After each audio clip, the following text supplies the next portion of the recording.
ನಮಸ್ಕಾರ.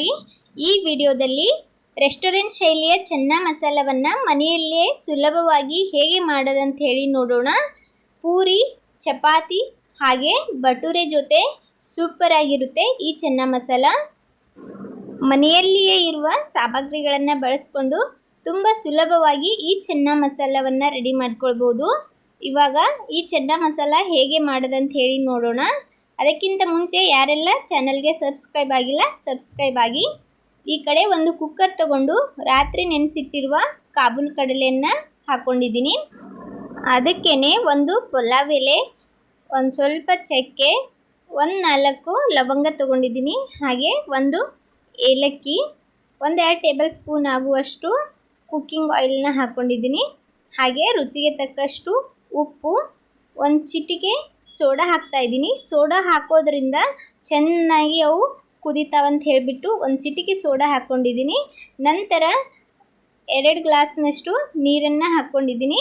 ಇದೆಲ್ಲ ಹಾಕಿಬಿಟ್ಟು ಕುಕ್ಕರ್ ಮುಚ್ಚಿ ಒಂದು 4 ವಿಜಿಲ್ನ ಮೀಡಿಯಮ್ ಫ್ಲೇಮಲ್ಲಿ ಇದನ್ನು ಕೂಗಿಸ್ಕೋಬೇಕು. ಅದು ಕುದ್ದ ನಂತರ ಒಂದು ಪಾತ್ರೆಗೆ ಒಂದು ಸ್ವಲ್ಪ ಎಣ್ಣೆ ಹಾಗೆ ಸ್ವಲ್ಪ ಜೀರಿಗೆ ಹಾಕ್ಕೊಂಡು, ಜೀರಿಗೆ ಫ್ರೈ ಆದ ನಂತರ ಒಂದು ದೊಡ್ಡ ಸೈಜ್ ಈರುಳ್ಳಿನ ಚಿಕ್ಕದಾಗಿ ಕಟ್ ಮಾಡಿ ಸೇರಿಸ್ಕೊಂಡು ಈರುಳ್ಳಿನ ಚೆನ್ನಾಗಿ ಫ್ರೈ ಮಾಡ್ಕೊಳ್ಳೋಣ. ಈರುಳ್ಳಿಯಲ್ಲಿರುವ ಹಸಿ ವಾಸನೆ ಹೋಗೋವರೆಗೂ, ಚೆನ್ನಾಗಿ ಕಲರ್ ಬರೋವರೆಗೂ ಈರುಳ್ಳಿನ ನೀಟಾಗಿ ಫ್ರೈ ಮಾಡ್ಕೋಬೇಕಾಗ್ತದೆ. ನೋಡ್ಬೋದು ಇವಾಗ ಈರುಳ್ಳಿ ಚೆನ್ನಾಗಿ ಫ್ರೈ ಆಗಿದೆ. ಈ ನಂತರ ಇದಕ್ಕೇ ಒಂದು ಸ್ವಲ್ಪ ಶುಂಠಿ, ಬೆಳ್ಳುಳ್ಳಿ ಹಾಗೆ ಹಸಿ ಮೆಣಸಿನ್ಕಾಯನ್ನು ಪೇಸ್ಟ್ ಮಾಡಿಕೊಂಡು ಸೇರಿಸ್ಕೊಂಡಿದ್ದೀನಿ. ಇದನ್ನು ಹಾಕ್ಕೊಂಡ್ಬಿಟ್ಟು ಸ್ವಲ್ಪ ಹೊತ್ತು ಇದನ್ನು ಚೆನ್ನಾಗಿ ಫ್ರೈ ಮಾಡ್ಕೊಳ್ಳೋಣ. ಗ್ಯಾಸನ್ನು ಮೀಡಿಯಮ್ ಫ್ಲೇಮಲ್ಲಿ ಇಟ್ಕೊಂಡು ಇದನ್ನೆಲ್ಲ ಚೆನ್ನಾಗಿ ಫ್ರೈ ಮಾಡ್ಕೊಂಡ ನಂತರ ಮಸಾಲೆ ಎಲ್ಲ ಸೇರಿಸ್ಕೊಳ್ಳೋಣ. ನಾನಿಲ್ಲಿ ಒಂದು ಅರ್ಧ ಚಮಚದಷ್ಟು ಅರಿಶಿನ ಪುಡಿ ಹಾಕ್ಕೊಂಡಿದ್ದೀನಿ. ಹಾಗೆ ಒಂದು ದೊಡ್ಡ ಚಮಚದಷ್ಟು ರೆಡ್ ಚಿಲ್ಲಿ ಪೌಡ್ರ್ ಹಾಕ್ಕೊಂಡಿದ್ದೀನಿ. ಕಾಶ್ಮೀರಿ ರೆಡ್ ಚಿಲ್ಲಿ ಪೌಡ್ರನ್ನು ನಾನಿಲ್ಲಿ ಹಾಕ್ಕೊಂಡಿದ್ದೀನಿ. 1 ಚಮಚ ಧನಿಯಾ ಪೌಡರ್ ಹಾಗೆ 1 ಚಮಚದಷ್ಟು ಗರಂ ಮಸಾಲ ಹಾಕ್ಕೊಂಡು ಇದನ್ನು ಚೆನ್ನಾಗಿ ಸ್ವಲ್ಪ ಹೊತ್ತು ಫ್ರೈ ಮಾಡ್ಕೊಳ್ಳೋಣ.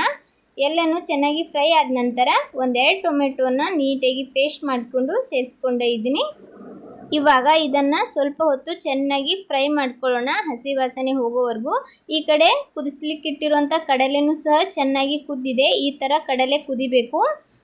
ನೋಡ್ಬೋದು ಟೊಮೆಟೊ ಎಲ್ಲ ಚೆನ್ನಾಗಿ ಫ್ರೈ ಆಗಿ ಎಣ್ಣೆ ಅಂಶ ಎಲ್ಲ ಮೇಲ್ಗಡೆ ಬೀಳ್ತಿದೆ. ಅಲ್ಲಿವರೆಗೂ ಇದನ್ನು ಫ್ರೈ ಮಾಡ್ಕೋಬೇಕಾಗ್ತದೆ. ಇವಾಗ ಇದಕ್ಕೆ ರುಚಿಗೆ ತಕ್ಕಷ್ಟು ಉಪ್ಪನ್ನು ಹಾಕ್ಕೊಂಡು ನಂತರ 1-2 ಟೇಬಲ್ ಸ್ಪೂನಷ್ಟು ಕಡಲೆ ತೊಗೊಂಡು ಅದನ್ನು ಈ ಥರ ಸ್ಮ್ಯಾಶ್ ಮಾಡಿ ಹಾಕ್ಕೊಂಡಿದ್ದೀನಿ.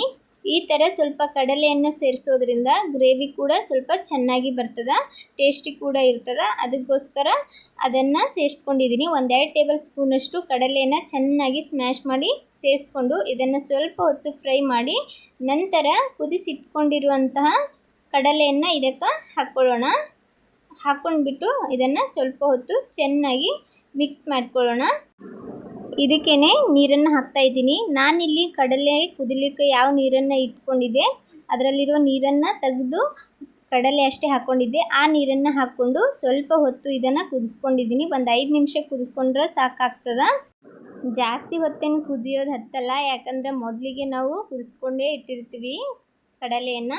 ಲಾಸ್ಟಲ್ಲಿ ಒಂದು ಸ್ವಲ್ಪ ಕೊತ್ತಂಬರಿಯನ್ನು ಹಾಕ್ಕೊಂಡಿದ್ದೀನಿ.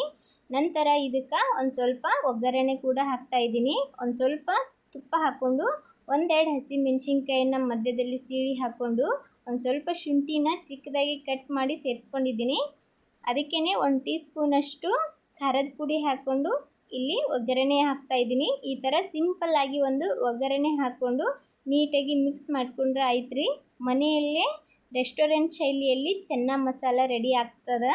ಇವಾಗ ಇದು ರೆಡಿ ಆಗಿದೆ. ಇದನ್ನು ಒಂದು ಬೌಲ್ಗೆ ಸರ್ವ್ ಮಾಡ್ಕೊಳ್ಳೋಣ. ನೋಡ್ಬೋದು ನಾನಿಲ್ಲಿ ಒಂದು ಬೌಲ್ಗೆ ಚೆನ್ನ ಮಸಾಲಾನ ಸರ್ವ್ ಮಾಡ್ಕೊಂಡಿದ್ದೀನಿ.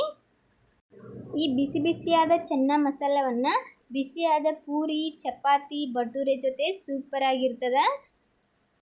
ನೀವು ಸಹ ಒಮ್ಮೆ ಈ ಥರ ಚೆನ್ನ ಮಸಾಲ ಟ್ರೈ ಮಾಡಿ, ಪಕ್ಕಾ ಇಷ್ಟಪಡ್ತೀರಾ. ಮನೆಯವರೆಲ್ಲ ಇಷ್ಟಪಡ್ತಾರೆ.